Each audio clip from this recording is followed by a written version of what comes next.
Okay, ಇದ್ರ ಬಗ್ಗೆ complete ಆಗಿ ವಿಶ್ಲೇಷಣೆ ಮಾಡ್ತಾರೆ ನಮ್ಮ ಕರೆಸ್ಪಾಂಡೆಂಟ್ ವಿನೋದ್. ಈಗ ನ್ಯೂಸ್ ಡೆಸ್ಕ್ ಇಂದ ಲೈವ್ ಅಲ್ಲಿ ಕನೆಕ್ಟ್ ಆಗ್ತಾ ಇರ್ತಕ್ಕಂಥದ್ದು ವಿನೋದ್. ಈಗ ಡಿ ಕೆ ಶಿವಕುಮಾರ್ ಅವರ ಆಸೆ ಸದ್ಯದಲ್ಲೇ ಈಡೇರಬಹುದಾದಂಥ ಲಕ್ಷಣಗಳು ಎಲ್ಲೋ ಒಂದು ಕಡೆ ಗೋಚರಿಸ್ತಾ ಇದೆಯಾ ಅನ್ನುವ ಪ್ರಶ್ನೆ ಹುಟ್ಕೊಂಡಿದೆ. ಯಾಕೆಂದ್ರೆ ಸುಮಾರು ತಿಂಗಳುಗಳಿಂದ ವೇಟ್ ಮಾಡಿದ್ದಾರೆ ಡಿ ಕೆ ಶಿವಕುಮಾರ್ ಅವರು. ಸಾಕಷ್ಟು ಬಾರಿ ಡೆಲ್ಲಿಗೆ ಹೋಗಿ ಬಂದಿದ್ದಾರೆ. ಆದರೆ ಅಷ್ಟೂ ಸಲವೂ ಸಹ ಡಿ ಕೆ ಶಿವಕುಮಾರ್ ಅವರಿಗೆ ಪಾಸಿಟಿವ್ ರೆಸ್ಪಾನ್ಸು ಅಥವಾ ನೆಗೆಟಿವ್ ರೆಸ್ಪಾನ್ಸ್ ಸಿಕ್ಕಿದೆಯೋ ಏನೋ ಗೊತ್ತಿಲ್ಲ. ಆದರೆ ಈಗ ಸಿದ್ದರಾಮಯ್ಯನವರು ತಮ್ಮ ದಾಖಲೆಯ ಬಜೆಟನ್ನು ಮಂಡನೆ ಮಾಡಿದ ನಂತರ ಎಲ್ಲೋ ಒಂದು ಕಡೆ ಈ ಚಟುವಟಿಕೆಗಳು ಗರಿಗೆದರಬಹುದು ಅಂತ ಅನ್ನಿಸ್ತಾ ಇದೆ ಅನ್ನುವಂಥದ್ದು ವಿನೋದ್.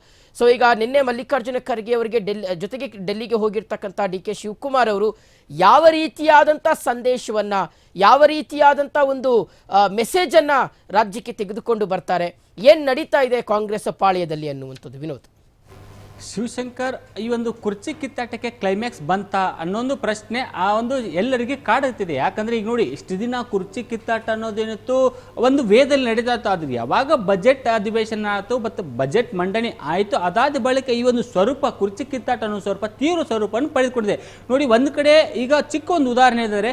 ಕಳೆದ ವರ್ಷ ಬಜೆಟ್ ಮಂಡನೆ ಆದ ಬಳಿಕ ಒಂದು CM DCM ಜಂಟಿ ಸುದ್ದಿಗೋಷ್ಠಿ ಮಾಡಿದ್ರು. ಆದರೆ ಈ ವರ್ಷದ ಬಜೆಟ್ ಮುಗಿದ ಬಳಿಕ ಎಲ್ಲಿಯೂ CM DCM ಜಂಟಿಯಾಗಿ ಗುರುತಿಸಿಕೊಂಡಿಲ್ಲ. ಜೊತೆಗೆ ಬಜೆಟ್ ಬಗ್ಗೆನೂ ಸಹ ಒಂದು ರಿಯಾಕ್ಷನ್ ಕೊಟ್ಟಿರಲಿಲ್ಲ ಅವತ್ತು. ಸೊ ಹೀಗಾಗಿ ಎಲ್ಲ ಒಂದು CM DCM ಮನಸ್ಸು ಇನ್ನೂ ಜಾಸ್ತಿ ಆಗಿದೆ ಅನ್ನೋ ಒಂದು ವಿಚಾರಗಳು ಮುನ್ನೆಲೆಗೆ ಬಂದಿತ್ತು. ಅದಾದ ಬಳಿಕ ಇವಾಗ ನಿನ್ನೆ ಒಂದು ಮಲ್ಲಿಕಾರ್ಜುನ್ ಖರ್ಗೆ ಆಗಲಿ ಮತ್ತೆ DCM DK ಶಿವಕುಮಾರ್ ಆಗಲಿ ಒಂದೇ ವಿಶೇಷ ವಿಮಾನದಲ್ಲಿ ದೆಹಲಿಗೆ ಪ್ರಯಾಣ ಮಾಡಿದ್ರು. ಆ ಒಂದು ಸಂದರ್ಭದಲ್ಲಿ ಅವರಿಗೆ ಅಭಯ ಸಿಕ್ಕಿದನ ಅನ್ನೋ ಪ್ರಶ್ನೆ ಕಾಡ್ತಿದೆ. ಯಾಕಂದ್ರೆ ನೋಡಿ, ಒಂದು ಕಡೆ ನಾವು ಇಲ್ಲಿ ಸೂಕ್ಷ್ಮವಾಗಿ ಅಬ್ಸರ್ವ್ ಮಾಡಬೇಕು. ಪ್ರತಿ ಸರಿ DCM ಮತ್ತೆ ಮಲ್ಲಿಕಾರ್ಜುನ್ ಖರ್ಗೆ ಒಂದೇ ಕಾರಲ್ಲಿ ಹೋಗ್ತಾರೆ, ಒಂದೇ ಫ್ಲೈಟಲ್ಲಿ ಹೋಗ್ತಾರೆ. ಆದರೆ CM ಈ ವಿಚಾರದಲ್ಲಿ ಆಗ್ತಾ ಇಲ್ಲ. ಯಾಕಂದ್ರೆ ಮನೆಯಲ್ಲಿ ನಿವಾಸದಲ್ಲಿ ನೇರವಾಗಿ ಚರ್ಚೆ ಮಾಡ್ತಾರೆ, ಭೇಟಿ ಮಾಡ್ತಾರೆ. ಆದರೆ ದೆಹಲಿಗೆ ಹೋಗುವಂಥದ್ದಾಗಿರಲಿ, ಒಂದೇ ಕಾರಲ್ಲಾಗಿರಲಿ, ಒಂದೇ ವಿಮಾನದಲ್ಲಿ ಪ್ರಯಾಣ ಮಾಡ್ತಂಥ ಘಟನೆಗಳು ಇದುವರೆಗೂ ಒಂದು ಕುರ್ಚಿ ಕಿತ್ತಾಟ ಅನ್ನೋ ವಿಚಾರ ಮುನ್ನೆಲೆಗೆ ಬಂದಂಥ ಸಂದರ್ಭದಲ್ಲಿ ಕಾಣಿಸ್ಕೊಂಡಿಲ್ಲ. ಆದರೆ ಇದೀಗ ಒಂದು ಕುರ್ಚಿ ಕಿತ್ತಾಟ ಮುನ್ನೆಲೆಗೆ ಬಂದಂಥ ಸಂದರ್ಭದಲ್ಲಿ ಮಲ್ಲಿಕಾರ್ಜುನ್ ಖರ್ಗೆ ಮತ್ತು ರಾಹುಲ್ ಮತ್ತೆ DCM DK ಶಿವಕುಮಾರ್ ಒಟ್ಟಿಗೆ ಒಂದೇ ಕಾರಲ್ಲಿ ಪ್ರಯಾಣ, ಒಂದೇ ವಿಮಾನದಲ್ಲಿ ಪ್ರಯಾಣ ಮಾಡ್ತಾರೆ. ನಿಜಕ್ಕೂ ಒಂದು ಕಡೆ AICC ಅಧ್ಯಕ್ಷ ಮಲ್ಲಿಕಾರ್ಜುನ್ ಖರ್ಗೆ ರಾಹುಲ್ ಗಾಂಧಿ ಪರ ಇದ್ದಾರೆ ಅನ್ನೋದು ಒಂದು ಪ್ರಶ್ನೆ. ಆದರೆ ಇಲ್ಲಿ ರಾಹುಲ್ ಗಾಂಧಿ CM ಸಿದ್ದರಾಮಯ್ಯ ಪರವಾಗಿದ್ದಾರೆ. ಆದರೆ AICC ಅಧ್ಯಕ್ಷ ಮಲ್ಲಿಕಾರ್ಜುನ್ ಖರ್ಗೆ, ಸೋನಿಯಾ ಗಾಂಧಿ, ಪ್ರಿಯಾಂಕಾ ಗಾಂಧಿ ಮತ್ತೆ ಒಂದು KC Venugopal, DCM DK Shivakumar ಪರವಾಗಿದ್ದಾರೆ ಅಂದ್ಬಿಟ್ಟು ಕಾಂಗ್ರೆಸ್ ವಲಯದಲ್ಲಿ ಚರ್ಚೆ ಆಗ್ತಕ್ಕಂಥ ವಿಚಾರಗಳ. ಆದರೆ ನಿನ್ನೆ ಒಂದು ಮ್ಯಾಟ್ರಿಗೆ ಬರೋಣ. ನಿನ್ನೆ ಹೋದಂಥ ಸಂದರ್ಭದಲ್ಲಿ ವರಿಷ್ಠರು ಏನಾದರೂ ಅವರಿಗೆ ಎರಡನೇ ಬಾರಿಗೆ ಅಂದರೆ ಕಳೆದ ಬಾರಿ ಡೆಲ್ಲಿಗೆ ಹೋದಂಥ ಸಂದರ್ಭದಲ್ಲಿ ಪಾಸಿಟಿವ್ ಆಗಿ ರೆಸ್ಪಾನ್ಸ್ ಮಾಡಿದ್ರು. ಇವಾಗಲೂ ಒಂದು ಪಾಸಿಟಿವ್ ಆಗಿ ರೆಸ್ಪಾನ್ಸ್ ಮಾಡೋರು ಅನ್ನೋ ಮಾಹಿತಿಗಳು ಇದೀಗ ಲಭ್ಯವಾಗ್ತಿದೆ. ಸೊ ಆ ಒಂದು ಕಾರಣಕ್ಕೆ ಹೊಸ ಸಂವತ್ಸರಕ್ಕೆ ನೀವು ಹೇಳಿದಂಗೆ ಯುಗಾದಿಗೆ ಹೊಸ ವರ್ಷ ಆರಂಭ ಆಗುತ್ತೆ ಹಿಂದೂಗಳ ಪ್ರಕಾರ.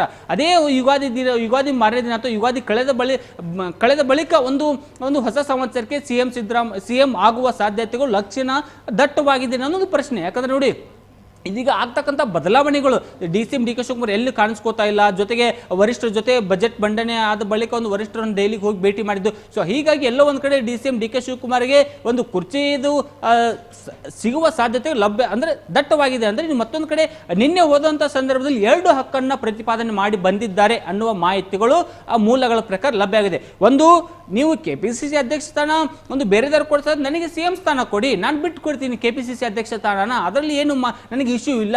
ಆದರೆ ಈ ಒಂದು ನಮಗೆ ಒಂದು ಕುರ್ಚಿ ಕಿತ್ತಾಟಕ್ಕೆ ಇತಿಶ್ರೀ ಹಾಡಿ. ಯಾಕಂದ್ರೆ ಪಂಚರಾಜ್ಯಗಳ ಚುನಾವಣೆ ನಡೀತಿದೆ, ಒಂದು GBA ಎಲೆಕ್ಷನ್ ಸ್ಥಳೀಯ ಚುನಾವಣೆ, ಜೊತೆಗೆ 2028 ಚುನಾವಣೆಗೆ ಈಗಾಗಲೇ ರಾಜ್ಯ ಸರ್ಕಾರ ಸಿದ್ಧ ಆಗಬೇಕು. ಸೊ ಹಾಗಾಗಿ ನಾವು ಗ್ರೌಂಡ್ ಲೆವೆಲ್ ವರ್ಕ್ ಮಾಡಬೇಕು. ನಾವು ಗೊಂದಲದ ಮಧ್ಯೆ ಚುನಾವಣೆಗೆ ಹೋದಂಥ ಸಂದರ್ಭದಲ್ಲಿ ಜನಗಳು ನಮ್ಮನ್ನು ಎಕ್ಸೆಪ್ಟ್ ಮಾಡ್ಕೊಳ್ಳೋಕ್ಕಾಗಲ್ಲ, ಜೊತೆಗೆ ಪಕ್ಷಕ್ಕೆ ಹಿನ್ನಡೆ ಆಗುತ್ತೆ. ಆ ಒಂದು ಕಾರ್ಯಕ್ಕೆ ನೀವು ಬಜೆಟ್ ಅಧಿವೇಶನ ಮುಗಿದ ಬಳಿಕ ಇದಕ್ಕೊಂದು ಇತಿಶ್ರೀ ಹಾಡಿ ನಮಗೆ ಗೊಂದಲಕ್ಕೆ ತೆರೆ ಎಳಿರಿ ಅನ್ನೋ ಹಕ್ಕನ್ನು ಮತ್ತೊಂದು ಸಾರಿ ಪ್ರತಿಪಾದನೆ ಮಾಡಿ ಬಂದರೆ ಅನ್ನೋ ಮಾಹಿತಿಗಳು ಇದೀಗ ಲಭ್ಯ ಆಗ್ತಿದೆ. ಆದರೆ ಶಿವಶಂಕರ್, ಇಲ್ಲಿ ನಾವು ನಿನ್ನೆ ಒಂದು DCM DK ಶಿವಕುಮಾರ್ ಒಂದು ವಿಡಿಯೋ ನೋಡ್ತಾ ಇದ್ವಿ. ದೆಹಲಿಯಲ್ಲಿ ಕರ್ನಾಟಕ ಭವನದಲ್ಲಿ ಮ್ಯಾಚ್ ವೀಕ್ಷಣೆ ಮಾಡ್ತಿದ್ರು.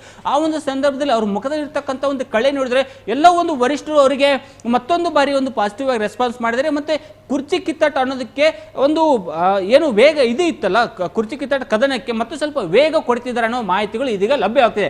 ಆದರೆ ನಾವು ಇದನ್ನ ಈ ಕಡೆ ಮೂಲಗಳ ಪ್ರಕಾರ ನಾವು ಮಾಹಿತಿಗಳು ನಂಬ್ಕೊಂಡು ಹೇಳಿದ್ರೆ, ಇನ್ನು ಮತ್ತೊಂದು ಕಡೆ ಪ್ರಸ್ತುತವಾಗಿ ಇವತ್ತಿನಿಂದ ಒಂದು ರಾಜ್ಯ ಸರ್ಕಾರದ ಬಜೆಟ್ ಅಧಿವೇಶನ ಇದೆ ಮತ್ತು ಕೇಂದ್ರ ಸರ್ಕಾರದ ಬಜೆಟ್ ಅಧಿವೇಶನ ಇದೆ. ಸೊ ಹಾಗಾಗಿ ವರಿಷ್ಠರು ಅಲ್ಲಿ ಬ್ಯುಸಿ ಆದ್ರೆ ಮತ್ತೆ ಏನಾದರೂ ಕುರ್ಚಿಗೆ ಒಂದು ಫೈಟ್ ಅನ್ನೋದೇ ಮತ್ತೊಂದು ಸ್ವಲ್ಪ ಮುಂದೂಡೋದಕ್ಕೆ ಆಗುವ ಸಾಧ್ಯತೆಗಳಿದೆ. ಯಾಕಂದ್ರೆ ಏಪ್ರಿಲ್ 2ನೇ ತಾರೀಕಿನ ತನಕ ಕೇಂದ್ರದ ಅಧಿವೇಶನ ಇದೆ. ಸೊ ಆ ಒಂದು ಕಾರಣಕ್ಕೆ ಅಲ್ಲಿ ತನಕ ಏನಾದರೂ ಮುಂದೂಡಿಕೆ ಮಾಡ್ತಾರ ಅಥವಾ ಅದ್ರ ಒಳಗಡೆ ಒಂದು ಇತಿಶ್ರೀ ಹಾಡ್ತಾರ ಅನ್ನೋದೊಂದು ಕಾದು ನೋಡ್ಬೇಕು. ಜೊತೆಗೆ ಪಂಚರಾಜ್ಯಗಳ ಚುನಾವಣೆ ಏಪ್ರಿಲ್ ಮಧ್ಯವರ್ಗದಲ್ಲಿ ಅಂದ್ರೆ 2ನೇ ವಾರ ಅಥವಾ 3ನೇ ವಾರದಲ್ಲಿ ಒಂದು ಪಂಚರಾಜ್ಯಗಳ ಚುನಾವಣೆ ಘೋಷಣೆ ಆಗುವ ಸಾಧ್ಯತೆ. ಸೊ ಆ ಒಂದು ಸಂದರ್ಭದಲ್ಲಿ ವರಿಷ್ಠರು ಅಲ್ಲಿ ಏನಾದರೂ ಬಿಸಿ ಆಗಿದ್ದೇ ಆದಲ್ಲಿ ಮತ್ತೆ ಈ ಒಂದು ಕುರ್ಚಿ ಕಿತ್ತಾಟ ಅನ್ನೋದು ಜೂನ್ ಅಥವಾ ಜುಲೈ ವೇಳೆಗೆ ಆಗುತ್ತೆ. ಸೊ ಹಾಗಾಗಿ ಇದೀಗ ಒಂದು ಅಧಿವೇಶನ ಮುಗಿದ ಬಳಿಕ ಅಂದ್ರೆ ಏಪ್ರಿಲ್ 1ನೇ ವಾರದಲ್ಲಿ ಏನಾದರೂ ಟೈಮ್ ಇದ್ರೆ ಅವರಿಗೆ ಅವಕಾಶ ಕೊಡುವ ಸಾಧ್ಯತೆ, ಇದಕ್ಕೆ ಇತಿಶ್ರೀ ಹಾಡುವ ಸಾಧ್ಯತೆ ದಟ್ಟವಾಗಿದೆ. Shivashankar. Okay Vinod, thank you ತಮ್ಮೆಲ್ಲ ಡೀಟೇಲ್ಸ್ಗಾಗಿ.